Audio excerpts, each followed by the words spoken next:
Okay, yes. Okay, this is the sixth workshop we are doing in this working group 8 of Landaware.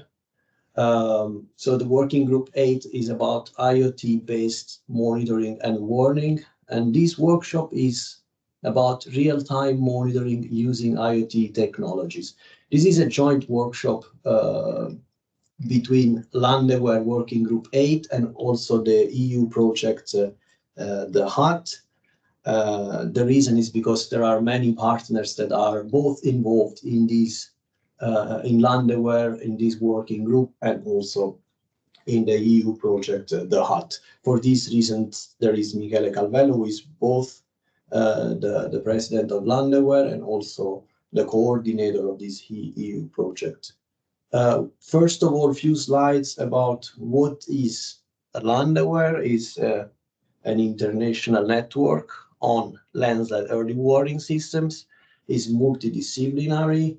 Is a no-profit network of people, basically, who are interested in cooperating for addressing and promoting issues related with landslide early warning systems. At the moment, there are these 5 working group operational. Others have been terminated. So there is working group 3 is about communication with stakeholders. 4 is about e-learning. 5 innovation. Working group 7 operational national landslide early warning systems. And then this working group 8, is about IoT-based monitoring and warning. So real-time monitoring and slope stability analysis. If you want to know more, please visit the website here. You can register, it's for free. And if you register, you can be informed about initiatives, activities, and you can receive the newsletters to stay updated and join the activities. What we are going to do in this working group, what's the main aim? Is promote the application of innovative and traditional sensors in using Internet of Things technology, and then share experience about real-time monitoring and modeling. And then we would like also to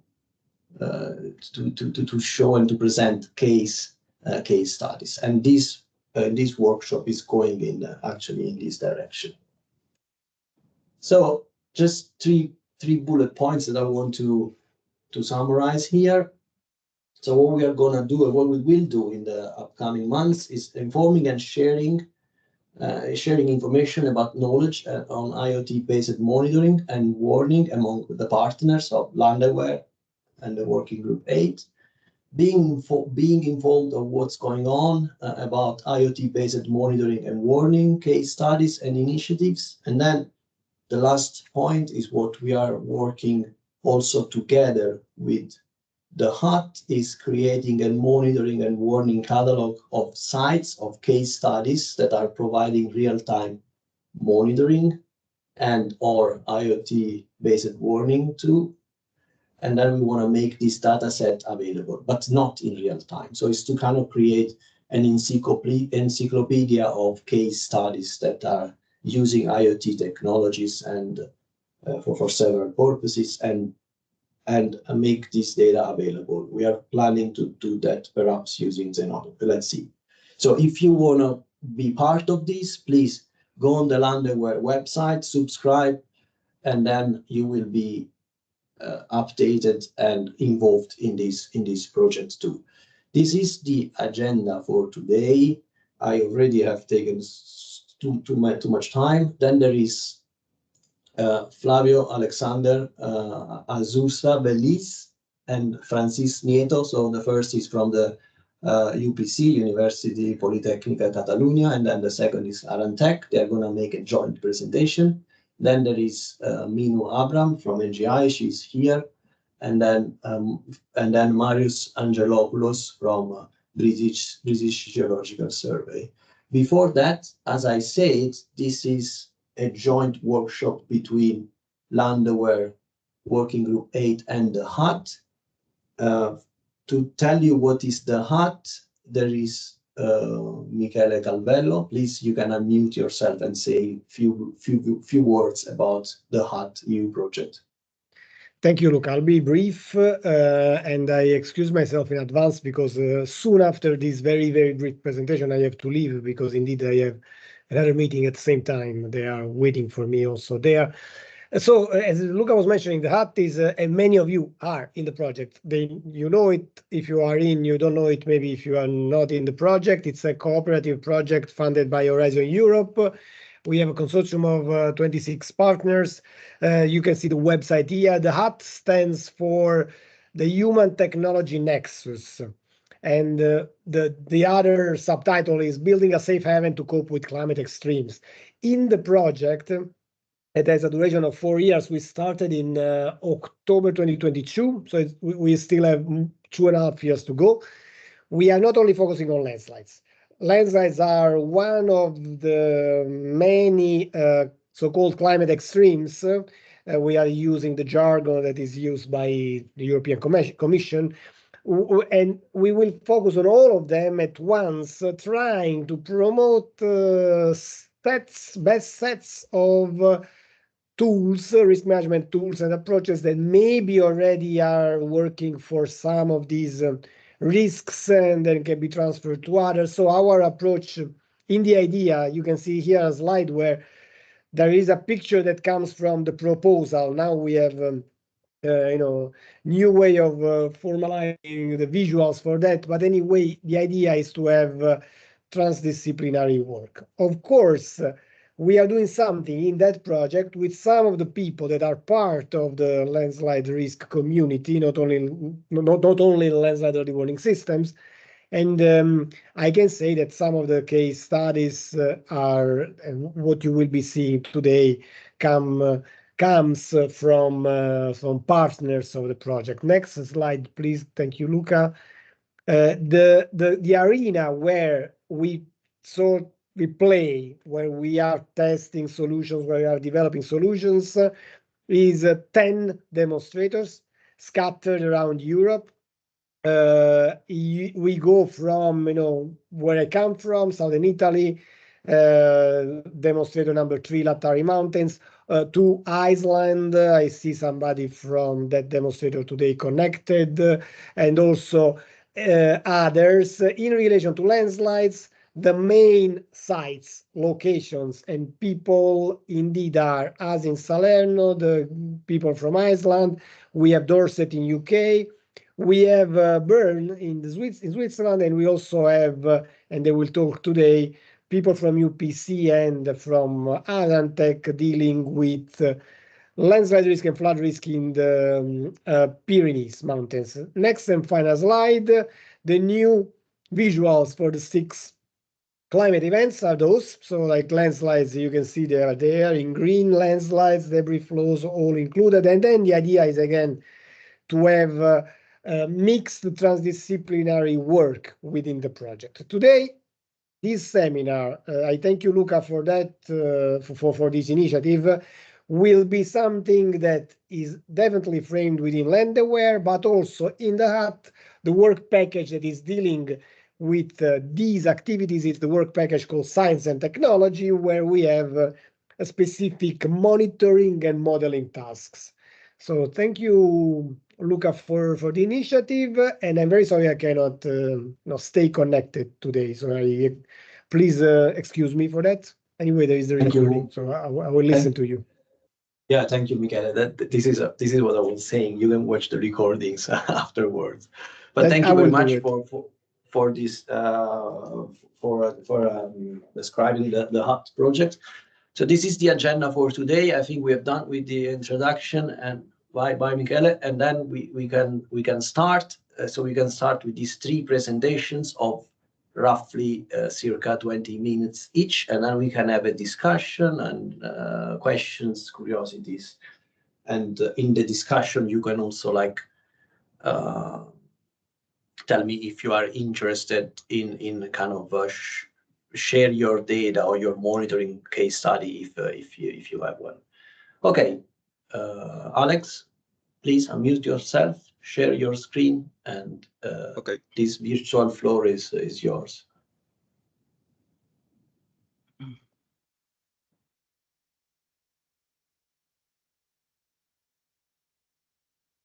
Can you see my screen?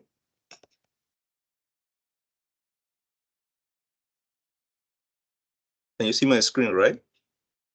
Yes. Yes. Okay. Well, good afternoon, everyone. First of all, thank you, Luca, for the invitation. I am Alexa Sursa. I'm currently a second-year PhD student in UPC Barcelona. And this presentation, I want to introduce to you the preliminary results of this multi-hazard modeling that we are developing in the Aran Valley, located in the north of Barcelona. Today, my colleague Francis and I will try to be brief, summarizing our main results. What is our motivation? Well, our study area, located in the Garona River Basin in the north part of Catalonia, was severely affected by a cascading event, flood landslide event in 2013. As you can see, there was the devastating event in which there were a lot of economical losses, around 100 million euros.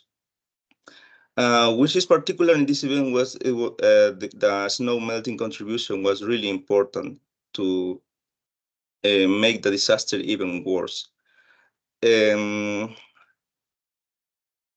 So previously, after the event, there was some studies that were carried out.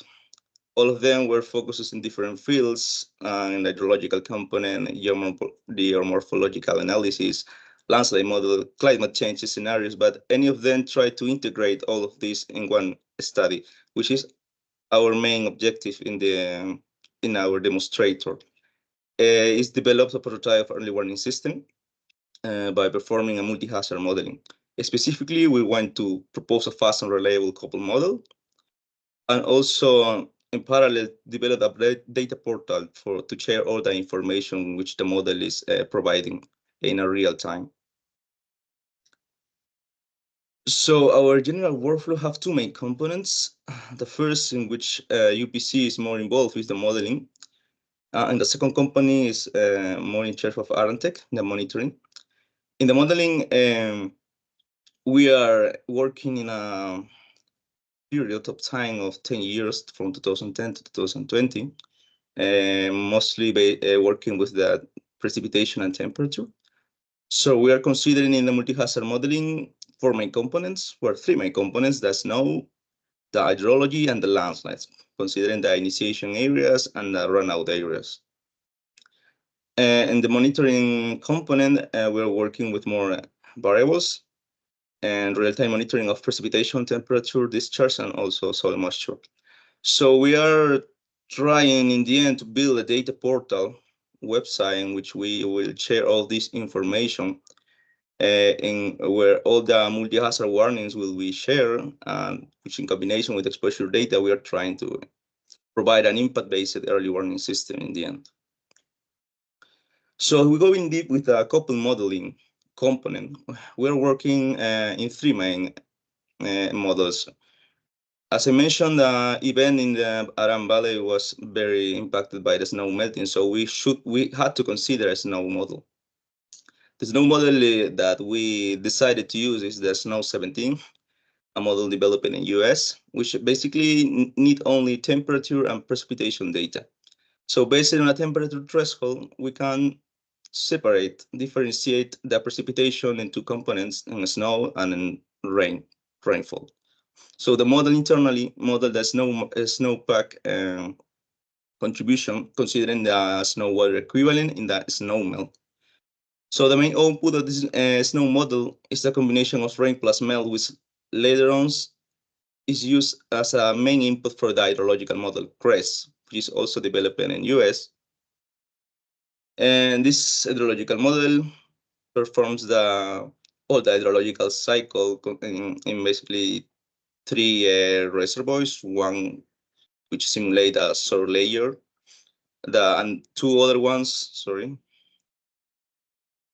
to simulate a fast flow and a slow flow component of the hydrograph. So in the end, we can get the discharge time series, and also it provides a simple module of to simulate a flood extent.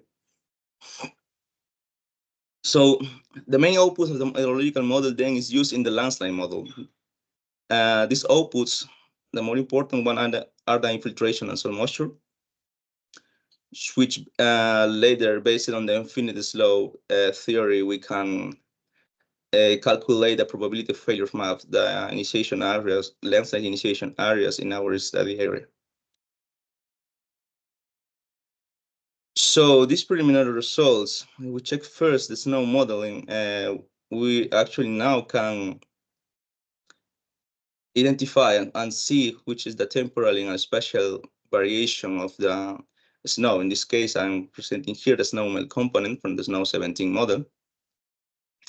We can understand a bit better that this is something that in the previous studies they didn't do it, which was the progress that during the week of the event. In this case, you can see how the water was being melting during this week.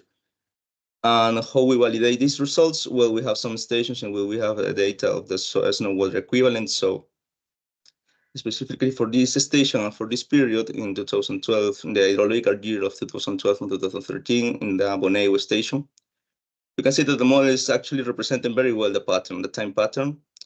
And also now we can understand better the process of snow and melting at the same time. Regarding the hydrological modeling, we have some stations also, discharge stations. This is Bossos is the most downstream station located almost in the outlet of the basin. So we see that again, statistically, we are getting good results, and also we are still validating the flood extent which the model, hydrological model, is also providing. This is a bit challenging as there is no. It's hard to find image, a satellite image specifically for the day of the event. So we are basically trying to validate these maps based on pictures that we have during the day of the disaster. Related to the landslide, so as I mentioned, we use the outputs results of the crest to fit our landslide model. So basically taking infiltration and soil moisture, we can simulate chronologically the susceptibility maps from each day. So far we are getting results that are providing, they're actually matching well with the landslide inventory that we have for the day of the event. And also we are preliminary results of simulating the runout areas of the initiation areas using a Monte Carlo approach. Well, the aim, as I mentioned in the very beginning, is to propose a prototype early warning system. We are now working in the multi-hazard modeling, but the general panorama of this all these studies to provide this schema I'm showing right now, we can say that we have three main components in this preliminary early warning system. The first one related to the data collection, which is mostly Arantec is working in this. Francis will explain a bit better later. And we are working from now in an Amazon service. So the main idea is provide us forecasting variables that are so far will be taken from MeteoBlue platform, which every 24 hours this scheme will be run. So we'll perform a multi-hazard modeling that we're still working on, and lately it will provide a warning emission. We are currently trying to automatize all this process. We already finished, let's say, this first component. We already have it automatized. We are still working here because, as I show you, what I mentioned was only preliminary results, and we're still trying to improve our results. But this is the main idea in the end. Well, now Francis may continue explaining related to the monitoring company. Hi, everybody. Thanks, Alex, to introduce me, and thanks, Luca, to invite us to this presentation. Could you go back, Alex, please, to the previous slide? Yeah, here, as Alex explained, the first module of the prototype of early warning system consists in the data collection the Arantec take care of this work, and what we have done is to collect the data of the same points that the model was trained with MeteoBlue, and we create a script to share this data in the format that the model could admit it and to run. Could you change? Could you thanks. Related to the IoT monitoring, we had different conversations to amplify the coverage in the region with volumetric water content sensors, and we decided to use two types of devices. The first type that is primed with the a yellow triangle, contains just the volumetric water content and their sensor, and its main goal is to have this soil moisture to correlate this information with the already installed stations, and try to connect the rain and humidity with the soil moisture. The second type has another goal, that is to cover the regions that are ungauged, and we also have the rain gauge in this type of devices. Could you change the Next slide. Next slide, please? As we could see, the device, the volumetric water content sensor, is from the meter group. It's a Teros 10 that has a range until 70% of the volumetric water content and a good accuracy and resolution. Next slide, please. And the tail sensor is from Rika, that has a wide range and good resolution too. And the node that we have installed use LoRa communication and use photovoltaic system as power supply. And this node take measures every hour and send to our platform. Next slide. Here we can see a complete example of the installation of type 1 of device.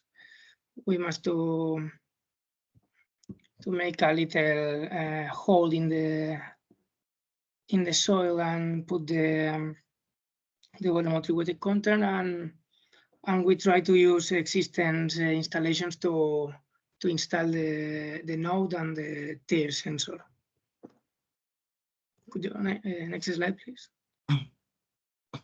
From devices of type 2, we only had installed one because there are snow in the regions that I showed before, but we are near to have all installed. The only addition of the previous type of sensor is the rain gauge. It's a panoramic that has self-emptying and good accuracy, and it's good for this task. Next slide. Here we have another example of this installation, and next slide. And here we have an example of the dashboard of of the data that we collect. And as you can see, it works because we could see some relation with among the rain and the soil moisture.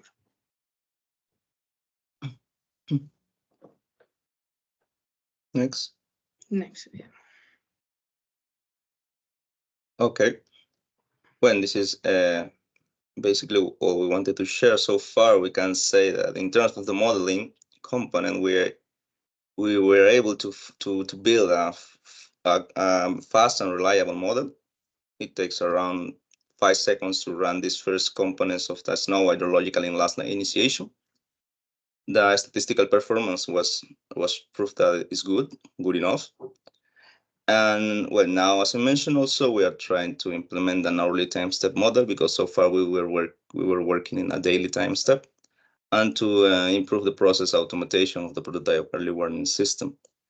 Well, related to the monitoring, which is taken from Nanotech, as Francis showed, we already installed, if I'm not wrong, some new sensors. We are planning to install new ones to cover the remote areas in which we didn't have any sensor installed before. And the data portal also, so far is basic. We are taking all the information from the local meteorological network, if I'm not wrong. That will be complemented later on with the new sensor that Nanotech is installing. And I think also from the MeteoBlue platform in terms of forecasting. So that's all from our side. Thank you for your attention. Thank you. Thank you very much for your presentation. We can go forward with the next two speakers, and then we can so save your questions, write them down. You can also write them down in the chat, and then we can make these questions to the speakers in the discussion session at the end. So now it's Minu, it's your presentation. Do you want to present from here?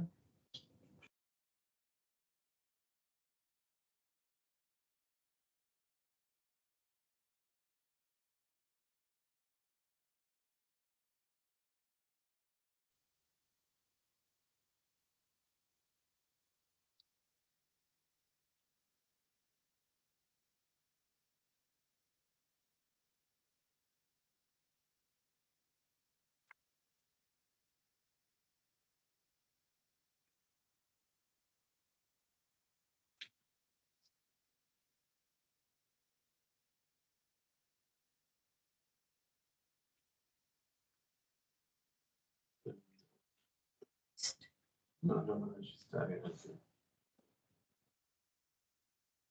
system.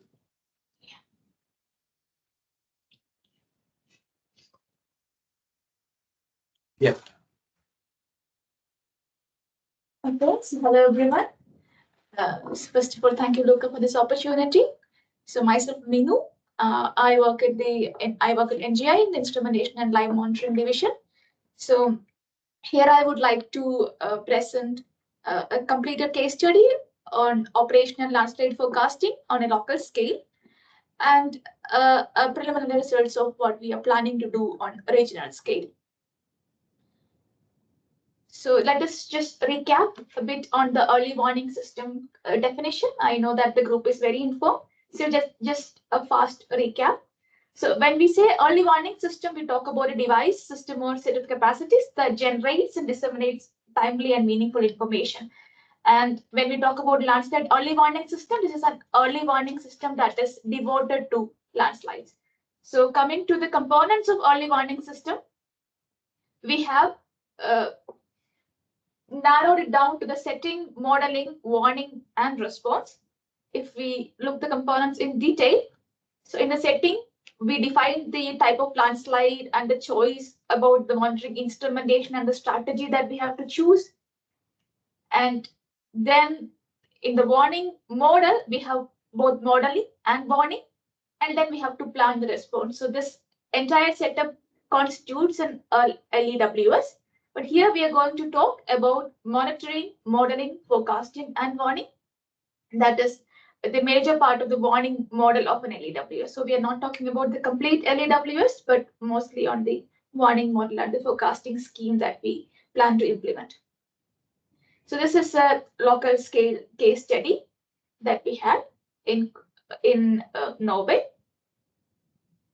So the aim of this study is the use of real-time hydrological monitoring and the publicly available meteorological data and hydrological and numerical modeling to develop data-driven models to forecast the stability of a slope. So we all know that many LAWS conventionally has been based on rainfall thresholds, especially when we are talking about rainfall-induced landslides. So they are based on rainfall thresholds or displacement monitoring, like inclinometers and other displacement monitoring. But here we only have hydrological monitoring, and we are trying to make use of the hydrological monitoring. We are not monitoring a slope that is moving, where we have actual movement. This slope has never failed. So we are monitoring a stable slope that has not failed so far. So we are using hydrological monitoring, and you can see the slope over here. It's very steep from the top. And when we come to the IoT-based local landslide early warning system, we have monitoring, modeling, forecasting, warning, and response, and we are not talking the response part here. We are monitoring the volumetric moisture content and the pore water pressure. Also, we are using rainfall, temperature, and snow depth and other meteorological parameters to get the forecast of the factor of safety of the slope. This is what we are trying to do. So when we have these data, we use a hydrological coupled with slope stability analysis as a physics-based model, and then we try to bypass it using a machine learning-based model so that we can implement this in real time in a completely automated workflow. So this is our IoT structure. We use the publicly available data from OpenMeteo API and the Norwegian Meteorological Institute, and we fetch the data via APIs, and this data is used into our digital twin model, which is a proxy machine learning based model, which is the proxy that we use for the physics based model. So we also get the real-time monitoring data from the sensors that we have installed. I'll get to more details of how we have installed the sensors. And this data is also being supplied to a common dashboard, which is called NGI Live. It's a data platform by NGI. So this will have the ability to fetch the data, then do the calculation, and also fetch the results back to the same platform. So this is NGI Live, where we collect all the data from the data loggers, we combine it, and then we display it everything together in the same dashboard. And for the implementation of this work, we use Azure functions. So the code that we have to forecast the factor of safety, it will be automatically triggered once in a day using Azure function. It's a time trigger that we activate at midnight every day. And when we change the code, it will get automatically updated using a pipeline. So this is the site that I have shown you before. So this is a well-characterized site where we can characterize 3 different layers of soil. And we also had the monitored volumetric moisture current measurements from which we can plot the SWCCs. So this is how we have installed the sensors. So on the top, we can see that there is a sandy silt layer, below which there's a clay silt layer, and then there is marine clay. But we are focused on this top layer, the top unsaturated layer, where we were actually getting the weakest slip surfaces. So somewhere here. So we are using all these volumetric moisture content sensors, which are installed, and the first pore pressure sensor that is installed. So we are not concerned about the depth below this. And here we have some additional sensors, but these were installed late in 2022. So we have not used the data because our database consists. We needed the data for a long period. So we used only the sensors which were available for a longer duration of time. So this is the data loggers installed at the site. So we did the numerical modeling in GeoStudio with the combined CFW plus StopW modeling.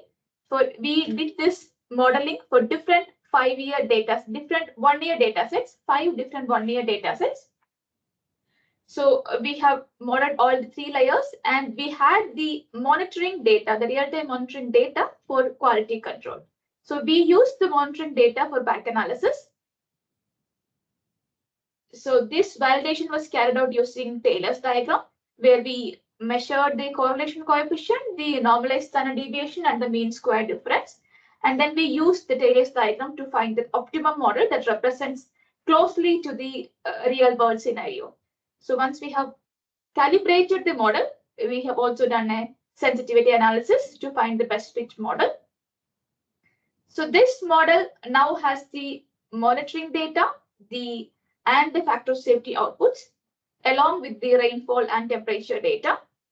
So this data was then used to predict the factor of safety.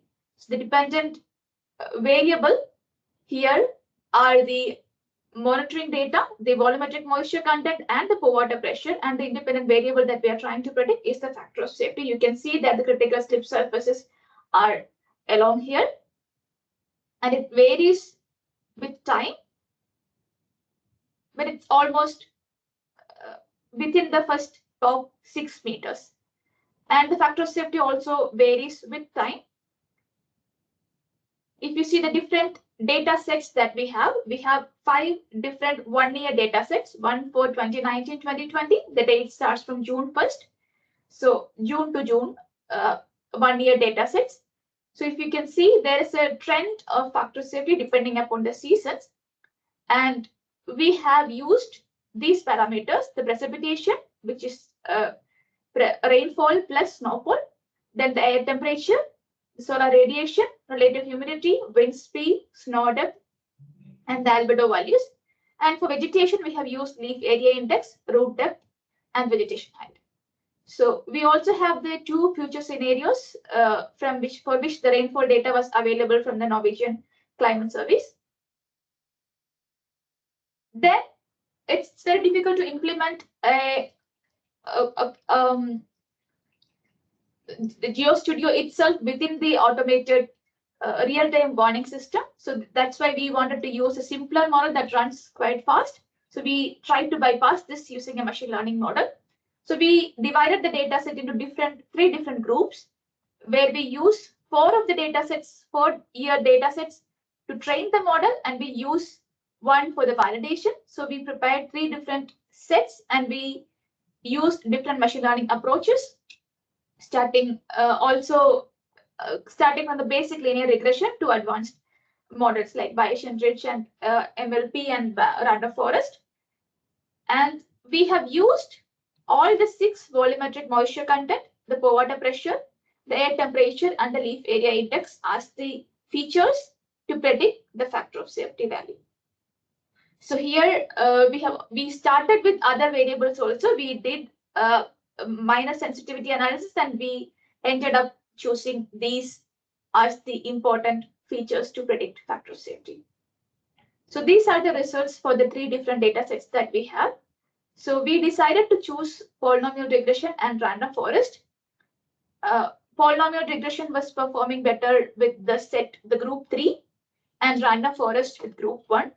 The challenge that we had with random forest is it's performing well when the data is within the range that it has seen before in the training data, but it's not performing well when it has not seen this range of data before. So that's why we also wanted to use polynomial regression so that we can compare the results of both the models. So now we have trained the model with factor of safety.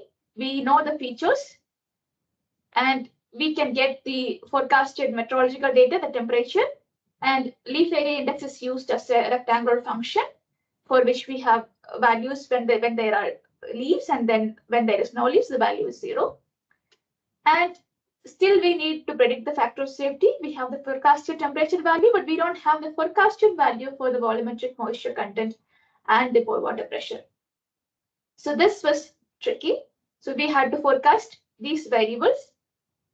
So this was carried out using pastas. This is a hydrological model which is based on the transfer function, And it tried to explain the observed time series, in this case, the hydrological variables that we are trying to predict, the volumetric moisture content and the pore water pressure, by one or more of the observed time series. So we tried to use the same input variables as we used in the physics-based model to predict the volumetric moisture content. So we use precipitation, temperature, solar radiation, leaf area index, relative humidity, wind speed, snow depth, and albedo.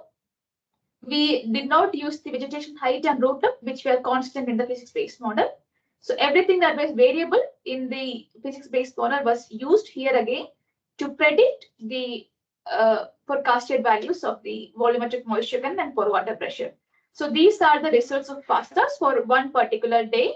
So we can see that almost all of the predictions were having good agreement with what was observed, with R-square value more than 8 for all the models. Sometimes they are very close, 0.99. And then let's just recap what I have said so far. So we fetched the data, publicly available data from OpenVidGeo and MetNorway. One is not up and the other variables. And we also have the monitored data and the past publicly available meteorological data. All these data, along with solar radiation, leaf area index, and albedo, are fed to FASTAs.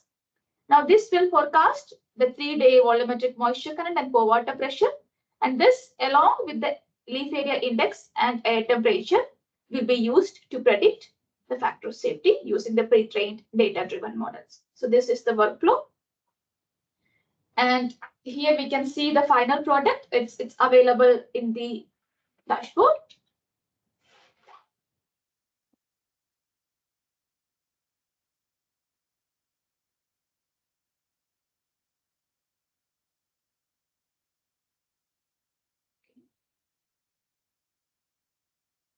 So maybe I can show you the video.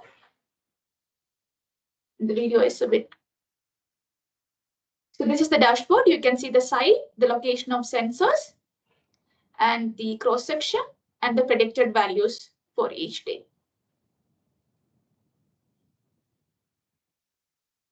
The predicted factor of safety values for each day. And if the factor of safety value goes less than 1.5, then we get SMS and email alerts.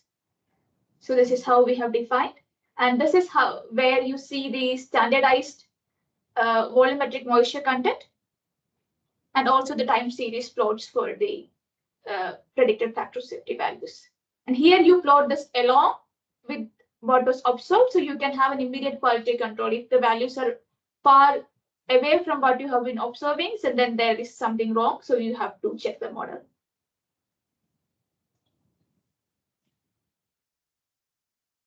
And this is a regional scale case study that we are planning to do. This is for Kvam, again in Norway.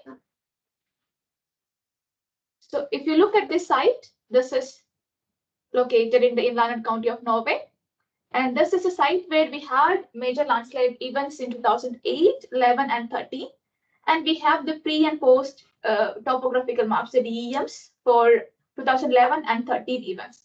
So there has been many studies already on this particular site. And this is a good event to do a back analysis, since we already have good quality data, but we don't have a very good quality data for the soil properties. So we have to understand the, here the only monitored data that we can observe is the groundwater table variation. So this has to be understood how the groundwater table is fluctuating, and we have to calibrate the material properties, especially the shear strength properties and hydraulic properties, using the 2011 event. And we have to test the performance of this calibrated properties using the 13 event. And then we have to employ this values in the proposed model. And this is planned to be done using the TRIGRESS model. I hope that every one of you are familiar with the TRIGRESS model. So this was developed by USGS, and we are using and further developed by CNR, IRPA, and other collaborators use for a probabilistic model where we can vary the input parameters in a probabilistic way using a Gaussian distribution or a uniform distribution. So these are the preliminary results that we have observed for 2011 even. This is not a calibrated model. We are still working on the calibration. So the objective is to use this model, calibrate it well, and then validate using the second event. and then enable and implement this workflow in real time, where we use triggers. The main input for the triggers model is the elevation and the material properties, again, soil thickness, initial groundwater table, initial infiltration rate, and the rainfall data. So these data will be fetched from API. The elevation data should be updated in case of a slope failure. And we are planning to save the model infiltration rate, which can be the initial infiltration rate for the next day run. So we are planning to do this on for every 24 hours, but with predictions made for every 1 hour. So this is so far planned, and this is the architecture that we propose for this model. We are doing modeling, forecasting, and warning, but unlike the case of the local scale study, we do not have very well instrumentation here for immediate quality control. And this requires a different set of API. That instead of having a single time series value, we have to ingest a map layer via API. So that's an digital infrastructure change that we are working on. And to conclude, the local scale study, the initial steps is already published. You can see the manuscript there, and the second step has been submitted. It's under review currently.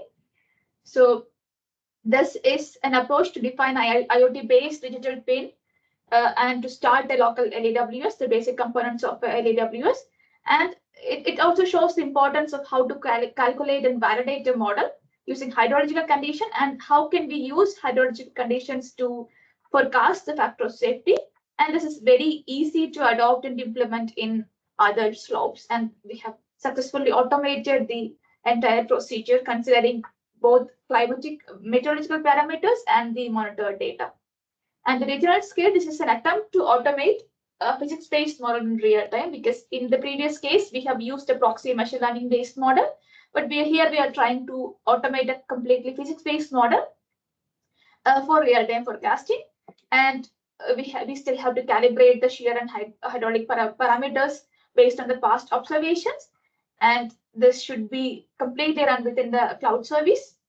Here we have some certain challenges, and we are trying to overcome this. Yeah. So these are the references, and thank you. Thank you, Mino. Again, we can either start writing questions or curiosity in the chat, and then we will read them later in the discussion section. I would rather go forward with the last speaker, and then we can have a joint discussion. Marius, please. Hi, Luca. Let me share my screen.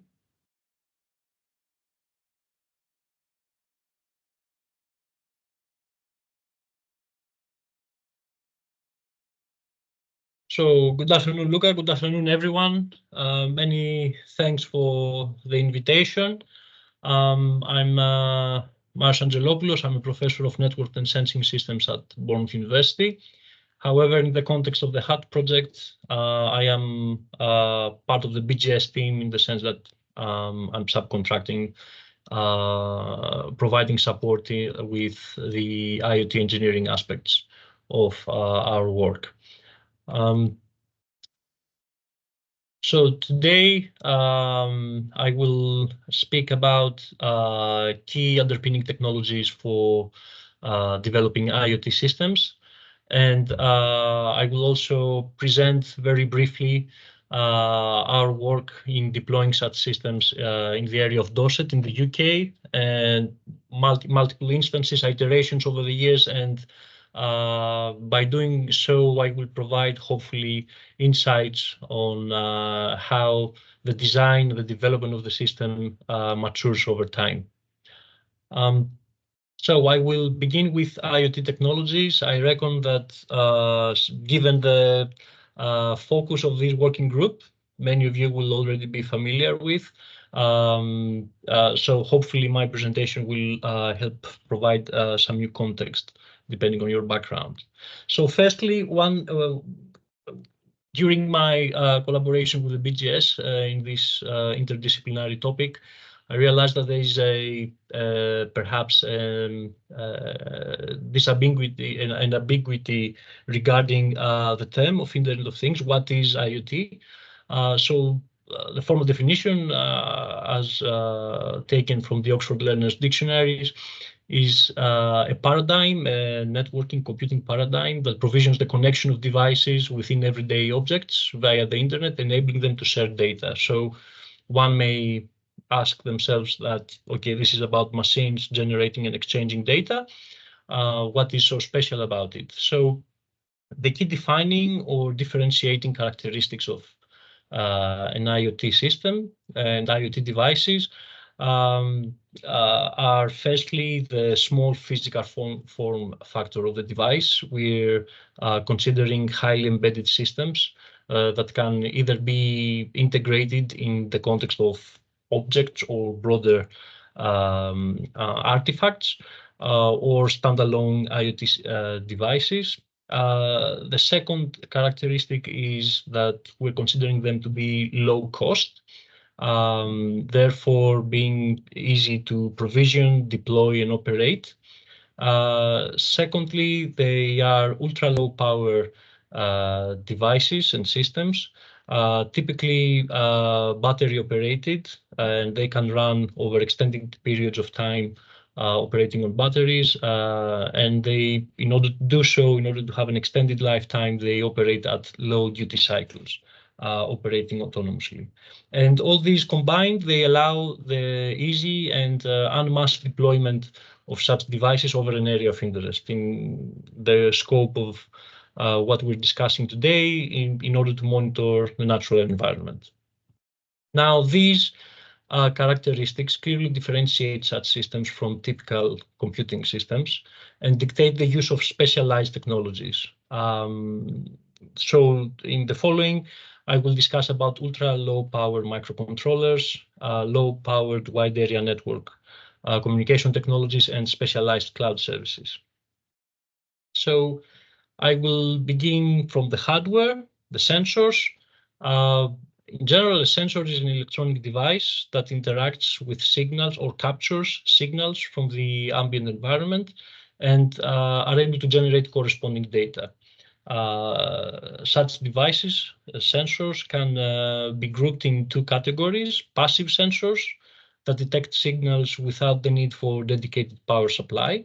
They're typically a type of resistor or diode, for instance, temperature sensors, and active sensors that require a form of power source in order to function, for instance, laser ranging sensors or cameras.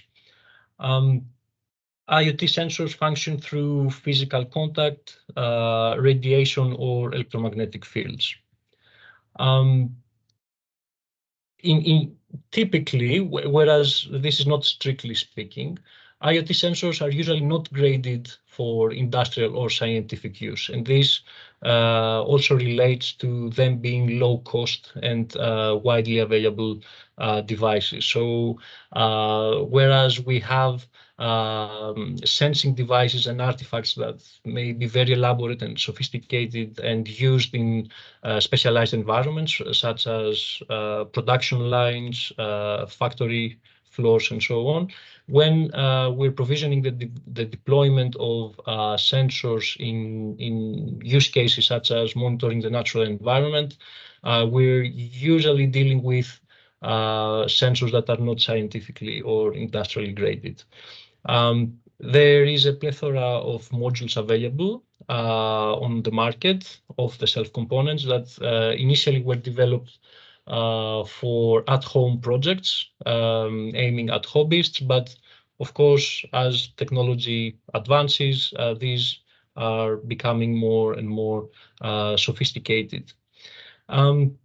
So selecting the appropriate modules requires a solid understanding of the sensory modality and the use case understudy, as well as the technical specifications of the sensor. So whereas there is an easy access to such systems, to such components, one needs to have some level of understanding, both from the use case side as well as from the technical side of things. So sensors are used in conjunction with IoT development platforms that are in order to form sensing devices. Development platforms are integrated microcontroller boards, such as those by Arduino, SparkFun, or Adafruit. They are low-powered constrained microcomputers which run on firmware rather than full-stack operating systems. So, for instance, personally, I considering a Raspberry Pi that is able to run on a full-stack Linux-like operating system lies on the fringe of IoT. I wouldn't consider it to be in the core of IoT. These boards, they have integrated wireless communication capabilities, typically Wi-Fi, Bluetooth Low Energy, and more recently LoRaWAN, NB-IoT, and other relevant technologies. They support multiple hardware interfaces, and therefore they can accommodate being interfaced with a variety of sensors and by using several hardware communication protocols, such as SPI and I2C. And in order to use them in developing devices, there is a requirement to know about their development environments, their IDEs, and basic electronics. So with regards to wireless communication technologies, before discussing the ones focused on IoT systems, I would like to have an overview of the ecosystem, of the broader ecosystem of wireless communication technologies. So on this figure, the horizontal axis shows the communication range, the typical communication range of each corresponding technology, whereas the vertical axis captures the supported baud rates, what we colloquially refer to as the speed of the network. Most of us are already familiar with personal or local area networks, such as Wi-Fi and Bluetooth, who over rather short distances are able to provide sufficiently high baud rates. In the same category, but supporting lower baud rates, but at a much more energy efficient way, lie technologies such as Zigbee and Bluetooth Low Energy, and these have been used mainly in the context of building automation systems. And for longer communication, we have the wide area networks, particularly the cellular networks, that are able to provide sufficiently high baud rates over longer ranges. These operate in the so-called licensed spectra. This means that the operator of the network pays a premium, pays a license in order to be able to use a dedicated slice of the spectrum, and therefore the end users also need to pay a premium, a subscription. Whereas the technologies I referred to earlier, they operate in the ISM band that is free to access. And over the recent years, LP1 low power wide area networks have been introduced that shifted the paradigm of how IoT systems are being developed. LP1s are technologies that balance the trade-off between communication range and power consumption. They are able to, they enable systems to transmit few bits of data over very long distances. They do so by using low frequencies to transmit the signal that allows them to achieve long communication range at very low bit rates, and they counter the low power, low frequency issue of being susceptible to interference from other sources by using sophisticated signal modulation techniques, such as the chirp spread spectrum in LoRa. There are LP1s that operate both at the licensed and unlicensed spectra. And the choice of technology depends on the particular use case requirements and coincidental conditions. For instance, if there is area coverage by a certain technology in the area of interest. This is a typical reference architecture of an LP1. So end devices, they are able to transmit data to access points that lie in their vicinity. And the access points are dual stack devices in the sense that they provide backhaul communication to a network server, which is a common characteristic of all LP1 technologies. So the access point and the network server are managed and provisioned by the network provider, who can either be a company or one can deploy their own infrastructure. And then the network server provides connection points to the application server, which can be Microsoft Azure, AWS, or a custom application server that will host the visualization dashboards, will host the machine learning pipelines, and so on. So if we were to compare the technologies, I would focus on LoRa and NB-IoT since Sigfox lately has been out of the market. So LoRa operates in the unlicensed spectrum, meaning that one can procure their own access point, deploy their own system, and operate their own network, whereas NB-IoT operates in the licensed spectrum. Therefore, a mobile network operator will need to deploy the system over the cellular network, and a SIM card or an eSIM card would need to be purchased for each sensing device, and a monthly premium be paid. Now, this difference, the operating in the unlicensed and the licensed spectrum, provides some advantages and disadvantages, or some differences in terms of how the network operates. So the LoRaWAN network has a duty cycle restrictions, whereas the NB-IoT doesn't. NB-IoT supports significantly higher output power levels, and therefore it is able to also support higher downlink and uplink data rates. With an onlook at the future, so NB-IoT is already part of the 5G network specification since the release 13 of 3GPP. But the 6th generation networks also provision the use of aerial network infrastructure, in particular low Earth orbit satellites, high altitude platforms, and the use of UAVs and drones. And the use of LP1 technologies in conjunction with these airborne network infrastructure is expected to provide higher capacity networks for IoT systems and the more agile and efficient ways of deploying such systems. At the transport layer, we have also dedicated IoT protocols. What is the transport layer? The transport layer is the networking layer that provides end-to-end communication services between applications.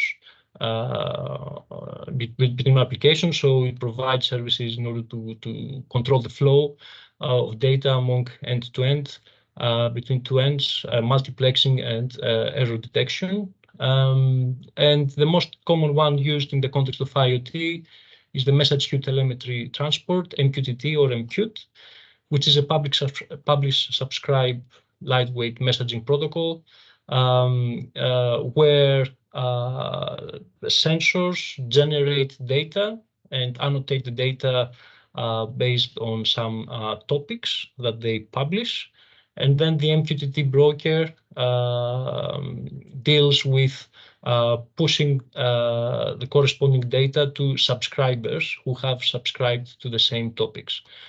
This architecture is very agile and scalable, as it obfuscates the technical details of a sensor from the subscriber. So a subscriber can pull sensory data that are of interest without the need of being aware of the details of a sensor. For instance, what is the make of the sensor, how to access the sensor, and so on. Now I will discuss the deployment cases here in Dorset. This is a joint work with the BGS landslides team that has been taking place over the past few years. So I will start with our first approach. That was to develop a system for monitoring the cliff stability at Bournemouth, of the cliffs overlooking Bournemouth Beach. So this is a landslide that took place within the urban area of Bournemouth. From geological terms, this is a very small, insignificant landslide, but the impact to the local community is very significant. And the local council actually puts a significant amount of resources in monitoring this 7-mile stretch of coastal cliffs. So our first approach was to try and provide the local council with a system that would allow them to more efficiently monitor the conditions of the cliff. So our approach was very ambitious and resulted to an overcomplicated design. So this is the schema of the sensing device that we developed.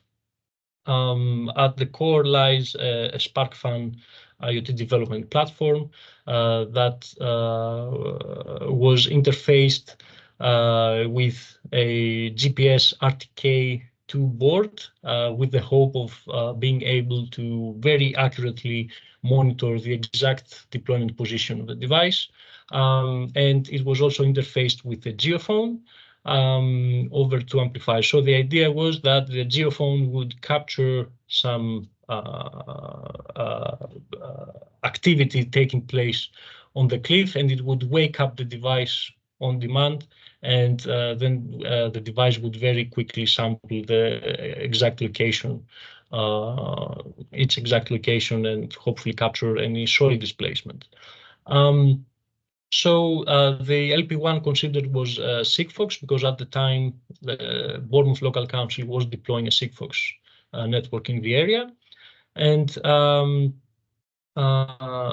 we did a detailed evaluation of the operation, in particular of the operation of the device, and in particular the lifetime of its battery. And however, this is a bit tricky because it doesn't take into consideration the power drawn by the geophone. So the 600 days provisioned battery lifetime is a bit over-optimistic. Then the second approach was in the context of the 5G Rural Dorset project. It considers the deployment at Lyme Regis and Barton Bradstock, where we switched to an Arduino Nano 33 platform because of the greater support that this board has in terms of its firmware and the libraries. And here we trialed the use of 5G NB-IoT technology provided by Vodafone. So the architecture of the system was the typical one for an LP1 network, IoT devices deployed at the face of the cliff, transmitting sensory data to the local mast, Vodafone mast, and from there to the IoT cloud server of Vodafone, and from there over RESTful APIs over to data analytics and data visualization boards, dashboards hosted on AWS. The modalities that were monitored included the use of distance at cracks and gaps on soil. So these were monitored with the use of ranging sensors using laser, mini LiDAR, and ultrasound technologies. Also soil displacement was indirectly detected by the use of a 6-axis digital accelerometer that monitored the device orientation in space. Now the devices were developed and deployed, but unfortunately the NB-IoT trial failed, and this was mainly because of issues with the mobile network operator providing the service at that area.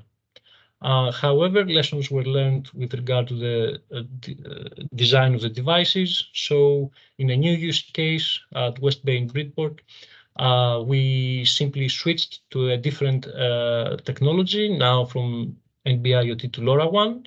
And we simplified the design in order to extend the battery lifetime. And now we're focusing on the device orientation in space by the use of digital accelerometers and soil temperature. Now, with the use of LoRaWAN, we had to develop and deploy our own network server. However, the challenge now that we're facing is that due to the geology, to the topology of the deployment area, the access point is deployed at a lower height than the actual end devices, and therefore the line of sight is not ideal, and the devices are having an issue with communicating data and maintaining a stable connection to the access point. So additional devices that we will deploy, we will revert back to NB-IoT, because in the meantime, network coverage has been provided to that area as well. And finally, we are in the process of deploying devices for monitoring sand drains, again back at the East Cliff location in Bournemouth. So across the entire 7-mile stretch of the coastal cliffs, the local council has drilled more than 700 sand drains. That is boreholes that are perforated, and they allow water to seep through and be removed away from the cliff, therefore defending its stability. However, these boreholes were firstly drilled like 25 years ago, 30 years ago. And in the meantime, the council is not fully aware of how effective they are in draining away the water. So in order to clear and maintain each individual sand drain, this incurs a cost of £5,500 for the entire 700 of those to be maintained. That is, to use specialized vacuums in order to remove debris and clear the pipe. Around 5 million, more than £5 million cost will be incurred to the local council. So developing an IoT system that will be able to be deployed rather easily and monitor how the rate at which each sand drain drains water away from the cliff will inform the spending of this 5 million. So I'm aware of time. I'll try to speed up. So in order to develop this device, we had to repurpose an optical flow sensor that has initially been designed in order to provide speed and direction data to drones. So essentially, this is a camera, an optical sensor that is able to detect motion, that is speed and direction of travel, by taking multiple consecutive snapshots and comparing the two. And all this happens on board, on this single board. So by deploying such devices inside the sand drain, we will be able to monitor the flow of water down the pipe. So this is a work in progress. And final slide. This is the detailed architecture for collecting and storing time series data on the Amazon web server, where the use of an MQTT broker and of Lambda functions, that is functions on AWS that allow you to run a snippet of code without the need to provision a dedicated server. And this architecture is also more scalable than provisioning a regular server, as well as more cost efficient. Happy to provide more details if requested, either later during the discussion or offline. And that was it. Thank you for your attention. Thank you, Marius. Then it's time for questions and discussions, curiosity. So who wants to, please, if you, Alex, also can also turn on the camera. I mean, as all the people attending, if they want, they can turn on the camera. I think this may help to trigger the discussion a little bit too. There are any questions? Yeah, there's one question. I think Farouk was asking a question. Farouk, do you want to make yourself? Yeah, just a question to Alex and Francis. Have there been any more recent landslides since 2013 that you can use for kind of verification of the model early warning system you're developing? So far, the big event was in this year, in 2013. There was another one in 2018, but it was just one landslide in one specific area. It was very local event. It's not at the magnitude as the multi-landslide that happened in 2013. That's, yeah, maybe it's not the best case for calibrating purposes of our model, but so far, at least that also helped us to improve the model whole. As I mentioned, we already have a couple modeling, but we have the problem that we calibrated only for one event, and then when we're trying to estimate for another event or for another date in which has similar precipitation, accumulated precipitation event, we're getting also similar response. So the model is providing landslide what they weren't. And we are now working on that. We are trying to maybe change the infinite slope approach we're using, also exploring some machine learning techniques. But yeah, this is something that I mean, I wish I had more data to validate, but so far we are not. You also mentioned in your question something about a threshold for the early warning system. We've found actually, as I mentioned in the presentation, we consider one snow component in the modeling. If we take only the precipitation time series that we have in the station, we don't see this peak, or we cannot differentiate the event of 2013 from the other events. But if we take the result of the snow model, which is the rain plus snow melting, and we accumulate this time series each 7 days in a mobile window, we can see a peak which differentiates a lot from another precipitation events that happen later. So this is something that it wasn't performed before. This is something new in our study area. By using this snow model, we now can actually set a threshold considering this new time series of the rainfall plus the snow melting. All this is new. We recently found it in the last month. We're still working on it and how to implement this in our couple modeling to improve the representation of the landslide susceptibility.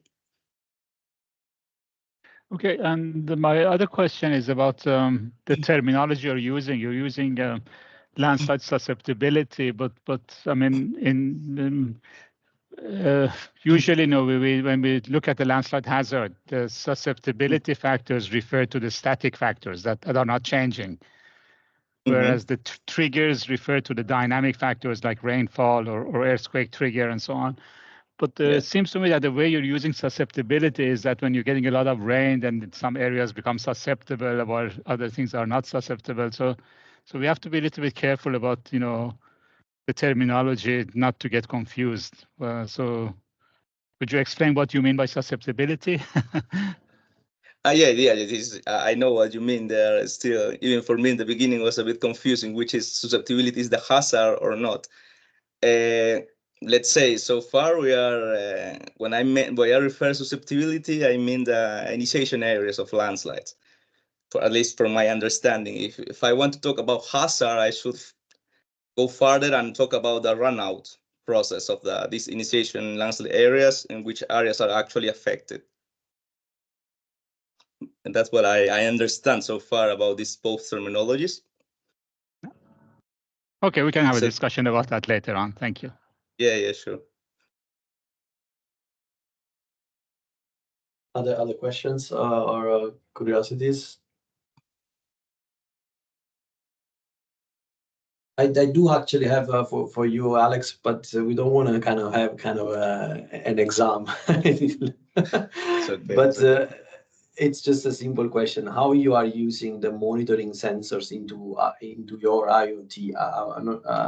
I'm not sure I got it exactly. So how you are using the monitoring sensors data into your regional model?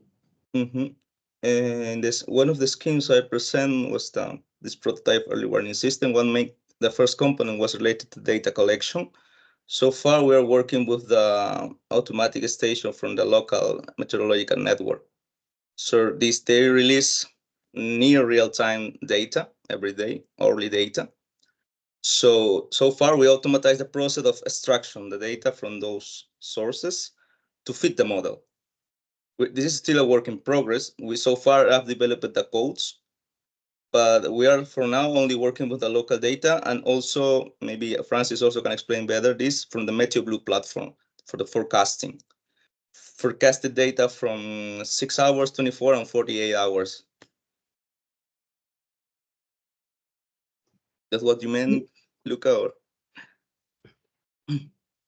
Yeah, no, because we are also finding issues in kind of using some local measurements into a regional system and local measurements of volumetric water content, for instance. If from one side is kind of straightforward to use rainfall data, on the other hand, into a physically based model, on the other hand, using like water content, point measurement of water content into a physically based model, this is a bit more tricky to define, right? To understand. Well, yes, so far to fit our model, we only require temperature and precipitation. We are installing new sensor of volumetric water content. We only have one so far. We're trying to install new ones in where there are already one station installed and another one where there is nothing.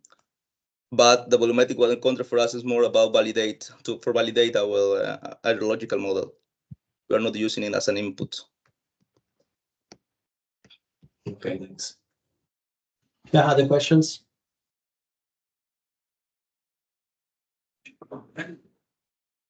I'm Yes. Cristiano from ANAS, Italy. I have a question for the first speaker, always about the real-time measurements. Do you assess the quality of the MeteoBlue prediction forecasting based on the measurement of the rain gauge? I think, Francis, you can answer that question. Yeah, we select the points of the optical to MeteoBlue, where we these points in this point we have rain gauge, and we compare it for about last 3 or 4 months. The data provided by MeteoBlue and the data that we collect from our rain gauge.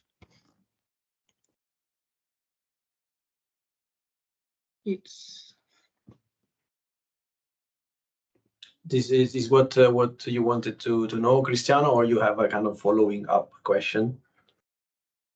Actually, I didn't really understood the answer.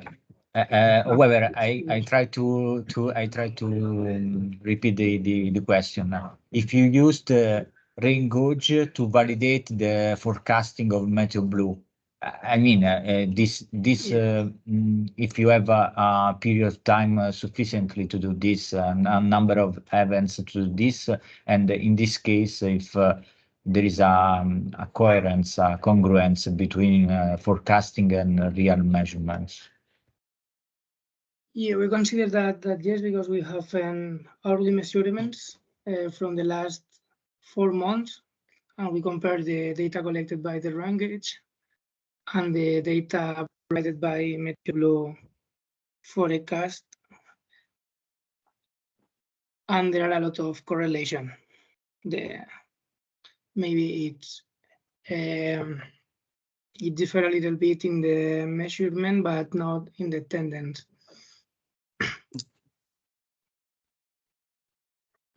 Okay, thank you. Thank you. Christian, please go ahead. Yeah, thank you. Yeah, I'm Christian from the British Geological Survey. I thought a question for Mino. First of all, thank you very much for reminding us about early warning systems. I mean, we're working and also in the working group with Graciela about operational early warning systems. And I think just showing this definition again is really important because I think quite often this is forgotten. The question is more in your local example, you showed there's a railway line at the bottom. Is the railway provider in any way included in this whole process, especially if it goes then from forecasting to warning and so on and so on? Or is it just at the moment not at this stage? Thanks. This started, as far as my understanding, maybe Loka can answer it better because this project started before I joined here. And the starting point was along with the railway, but later on, now we are doing this only within NGI. So it's not related to the railway provider. That's why we do not have a very organized response part. We are getting SMSs within NGI, but this is not related to the asset owner. That's why we do not call it as an early warning system, operational early warning system. Yeah. Yeah, Okay. actually, if I may add on top Yeah. of that is that the project and the case study at the slope scale, it started because the railway line wanted to double the line. And they were a bit worried about these steep slopes that were along, the path. So they were installing some sensors back in 2016, and then they were checking also if the slope were moving with inclinometers. And then they did geotechnical in situ investigations. And then they went for some structural mitigation measures at the base of the slope. So this slope is and that's the reason why we are focusing our attention on the topest part, which is the steepest one, because at the entire slope, they put a butterfield material at the toe, so they had kind of stabilized it. But still, the upper part is very steep, partially saturated conditions, susceptible to kind of fast slope movements or translational movements. And so everything started as a research activity, and with the aim of proving that we were able to provide this kind of this tool, this kind of stability analysis in real time. So it's a kind of prototype.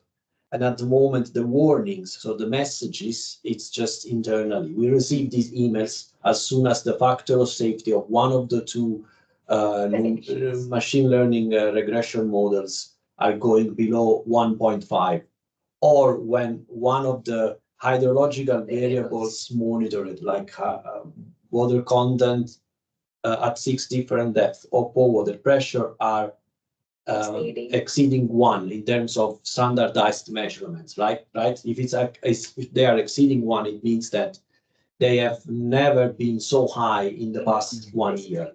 That's the thing. So this is what we are doing. That's the reason why it's not an operational early warning system. It's a prototype. It's a real-time slope stability analysis. Yeah. Fantastic. Thank you. You're welcome. Other questions or curiosity?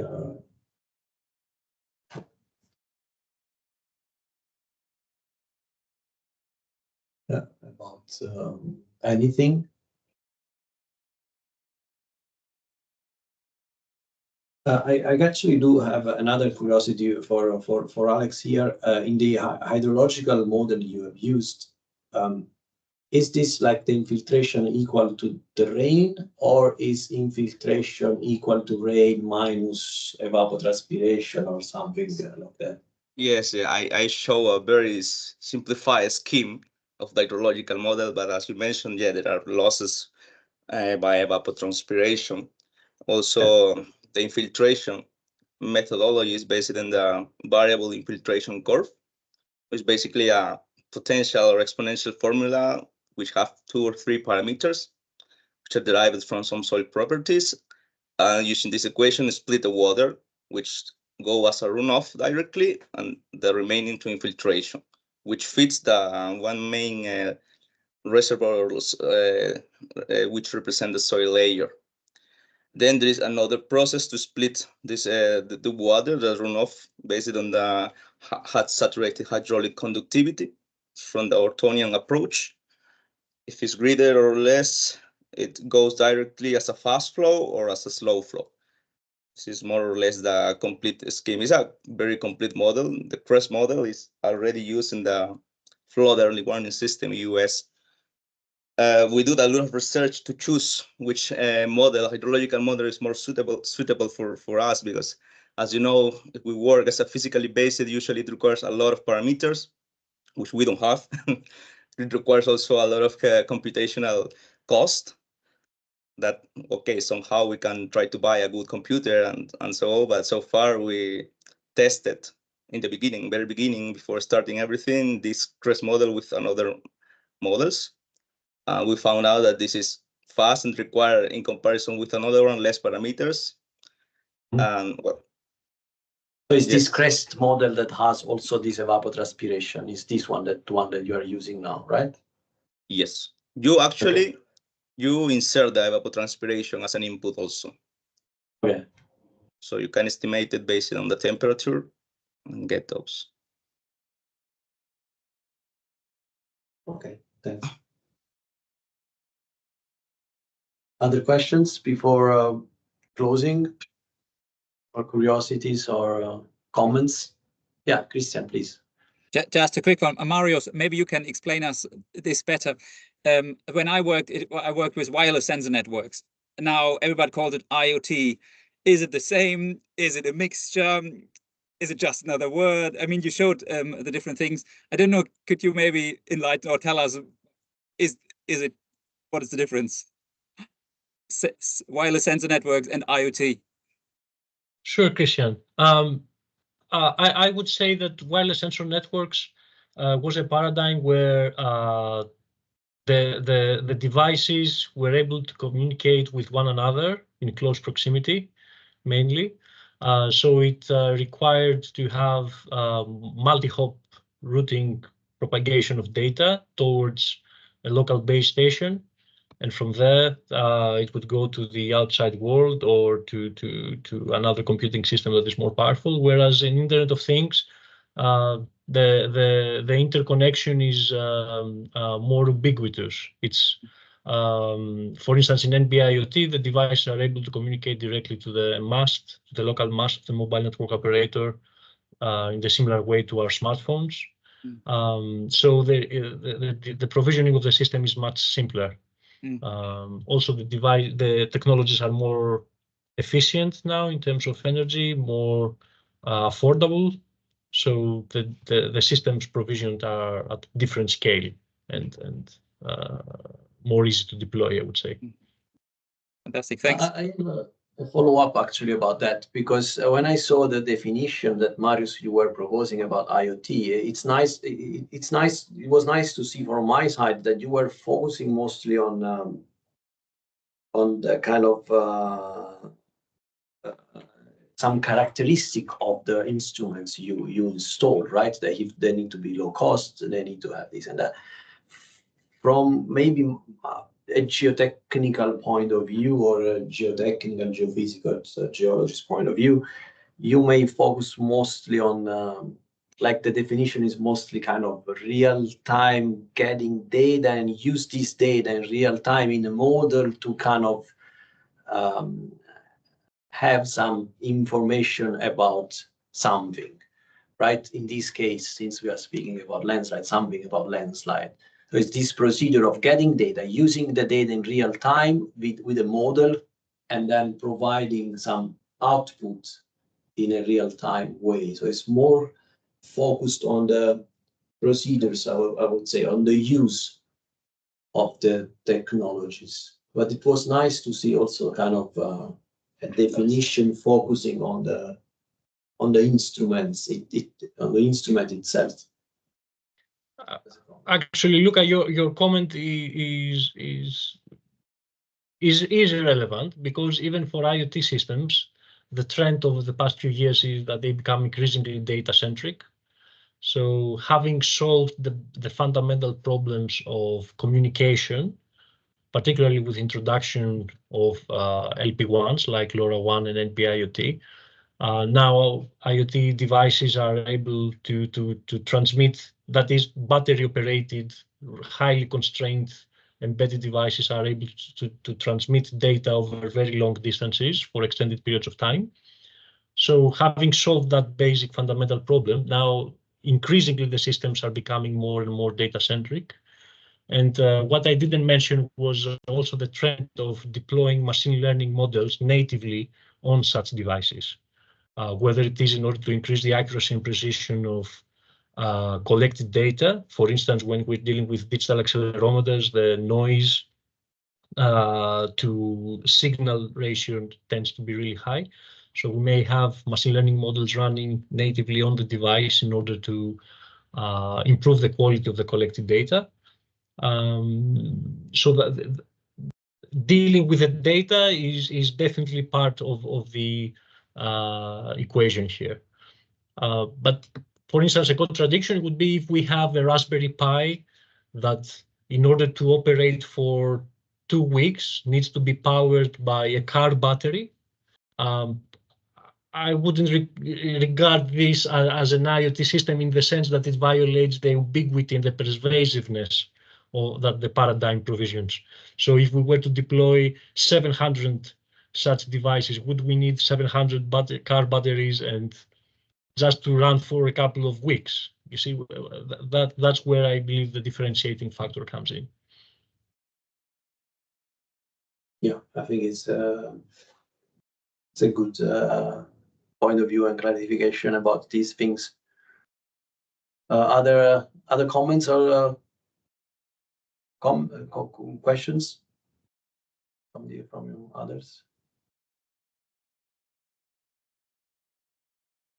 Otherwise, we can just close. I need to thank the speakers, Mino, Alex, and Marius, and of course all the people that have attended this meeting. And thank you very much. This recording will be available. Share with the Landaware community for sure, so you can find it on the website. Thank you very much. And if you want to be informed and updated with the activities, just go on Landaware and subscribe, and you will be added to the mailing list and be informed about the activities. Thank you very much. See you soon. Thank you, Luca. Thank you, everyone. Thank you. Bye. Have a good afternoon. Thank you.